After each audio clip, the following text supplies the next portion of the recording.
Hello folks, this is Steve A. Before you.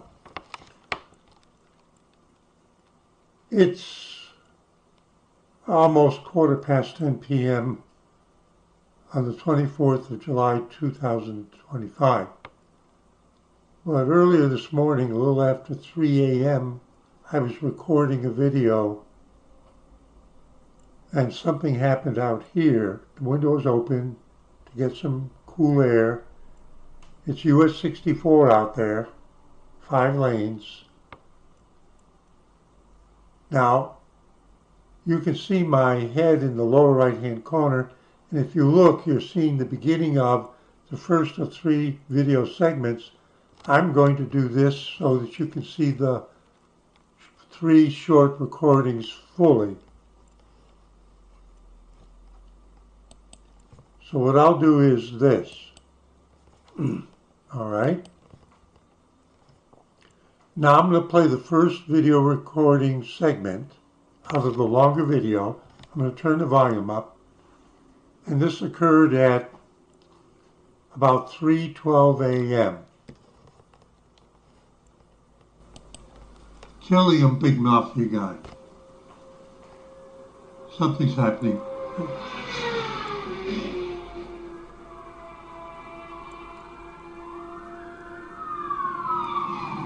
I can tell you what it is. A guy just went by on a motorcycle at maybe 80 miles an hour, and there's a sheriff's car right behind him. Bet you it'll be in the news tomorrow. CIA. Okay, that's the first segment. 1 minute later,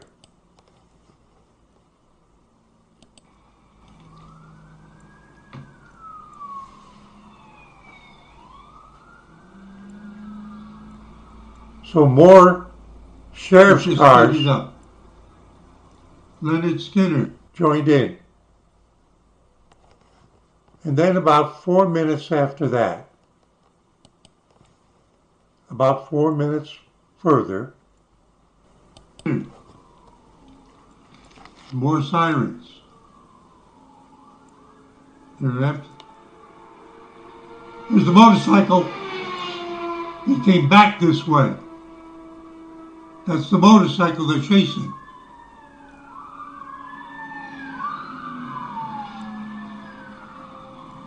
He's got 2 sheriff's cars after him now.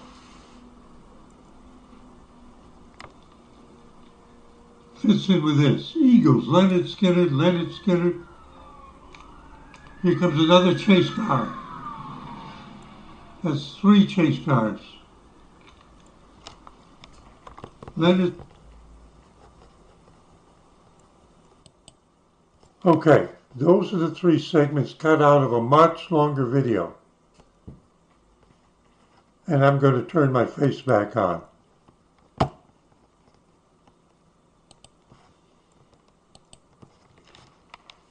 I said it was going to be in the news. So just to show, now, that was at 3 a.m.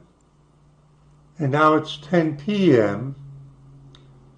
And suddenly it came to me, well, why don't I see if there's anything in the news about that sheriff's deputies chasing the motorcycle. And I know it's sheriff's deputies because the Asheboro City Police do not operate out here. This is either North Carolina State Police for accidents, but otherwise to cover Randolph County outside of the major cities. In the rural areas like this, it's the Sheriff's Department. Sheriff's Department and Sheriff's Prison is in Asheboro. They have a website. The sheriff is named Seabolt. He's coming up for re-election this year. So I searched on here. There are different things you can look for. One of them is called the crime dashboards. So, for example, their property crimes dashboard. It's a lot of burglaries. But then I found another tab, pardon me, it is called News. There's general news, but then here, Sheriff's Office felony arrest. And there's some names here. And the first name is David Malcolm Saunders. And I just clicked on that one. And there he is.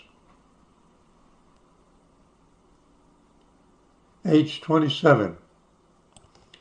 Posted on July 24th, 2025. That's today. Sheriff's Office felony arrest. Saunders, David Malcolm. On July 24, 2025, the Randolph County, North Carolina, Sheriff's Office initiated a traffic stop on East Dixie Drive, Asheboro. So as soon as you go that way, a couple of miles to go into Asheboro to shop, that's the east end of Dixie Drive. At the city limit, it starts at the city limit. 64 turns 64 business. It's 64 business. The motorcycle failed to stop, and a chase ensued onto US Highway 64 traveling eastbound.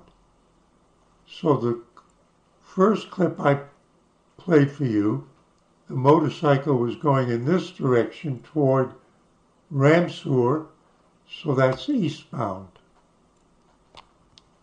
The motorcycle failed to stop within the Asheboro city limits, and a chase ensued onto, meaning they left Asheboro city limits, onto US Highway 64 traveling eastbound.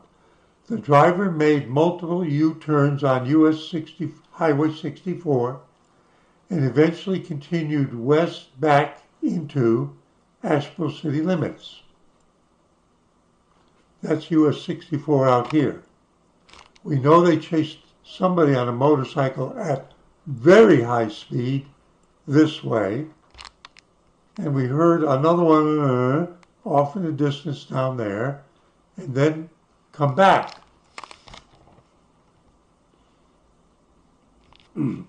Eventually continued west back into Asheboro city limits.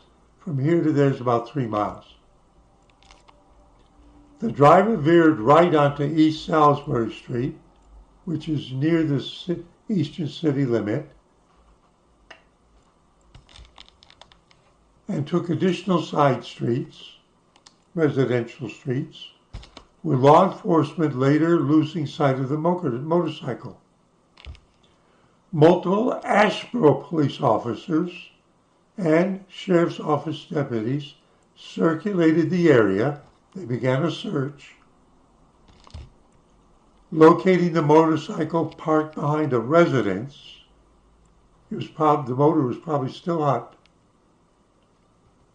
on Brewer Street in Asheboro, along with a male identified as David Malcolm Saunders. So he may not have actually lived there.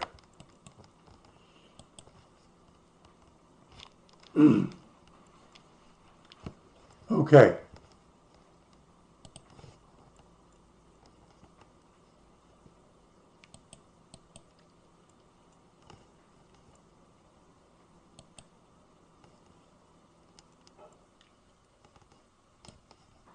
I'm out here.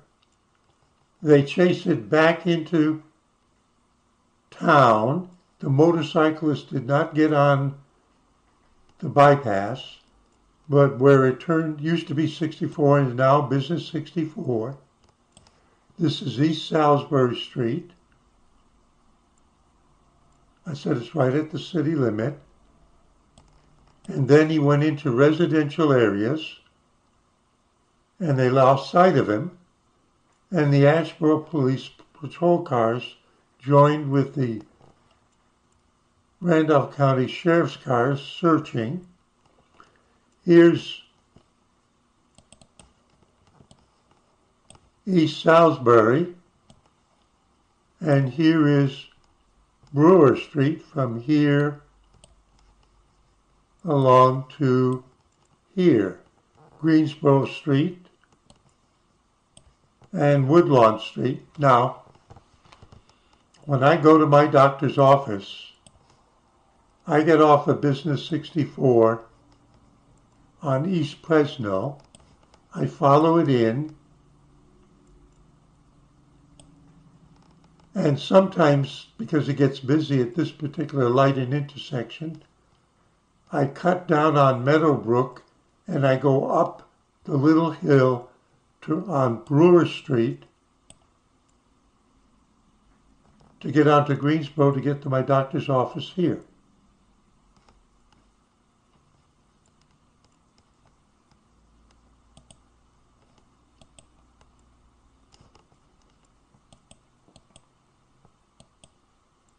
See what I mean by uphill to Greensboro Street?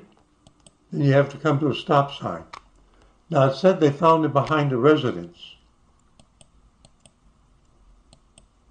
So they're going up and down all these streets, and they're looking for a motorcycle.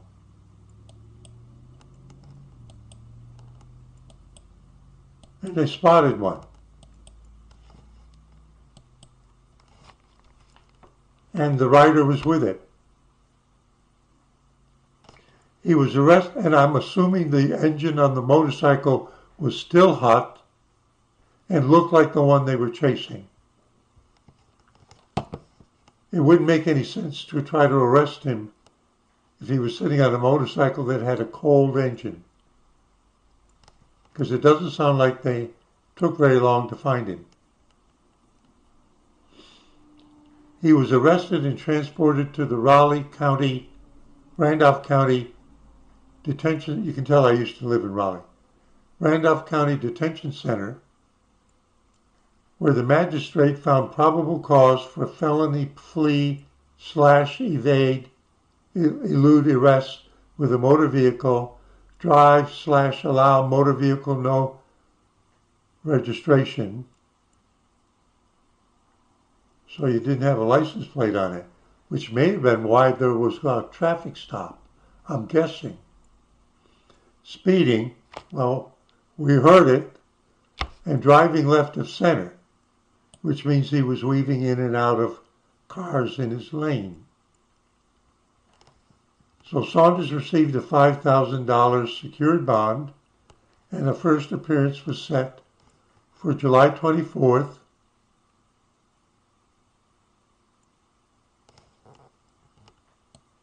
in Randolph County District Court. So it happened at 3 a.m. Somebody got him out of jail by posting bail bondsman, $5,000 secured bond, and he was to appear in district court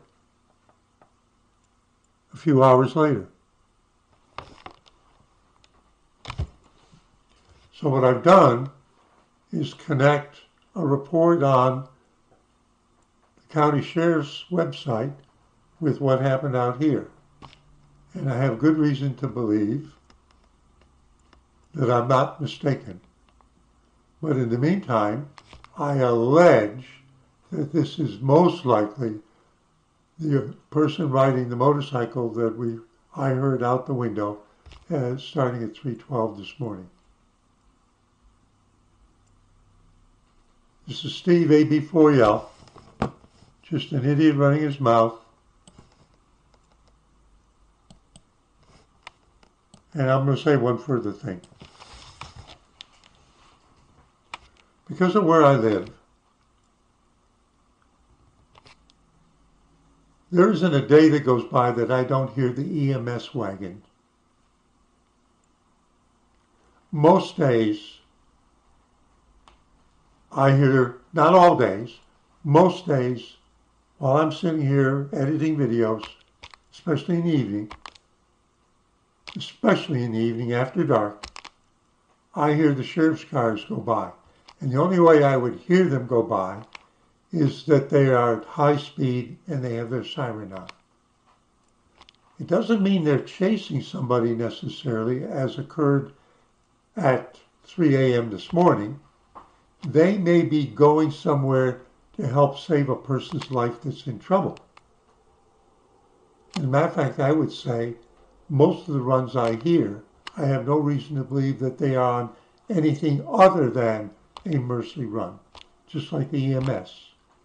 Sometimes the EMSs are going this way. They're most likely going to pick up somebody who's in trouble. And when I hear the EMS come back this way, most likely they're headed to the hospital in Asheboro. And when there occasionally are accidents out here where I go out to look, once they start to resolve them, the the other sirens I hear are the Franklinville Fire Department. Especially at the next intersection. 2, 3, 4 times a month, there's a major accident at the next light. The sheriff's department shows up, the EMS shows up, the Franklinville Fire are usually the first ones there. Why? To provide big mass engines to block off traffic to keep them from running into something that may be disabled in the lane, to protect those who are investigating, or to protect EMS that may have to work on a car crash to get somebody out. Don't want some errant drivers that's not paying attention to just run into them and crash them. Better to crash into a big fire engine that you can't move. And then where there are accidents involving automobiles, the state patrol officer is always there to actually write up the tickets because it's a U.S. and North Carolina highway. And it's their jurisdiction. Okay? And I'm grateful to all those people that I just mentioned that come out to help us when we get into trouble, and to go after the ones that are causing trouble. Steve AB4, just an idiot running his mouth, saying see you in 73.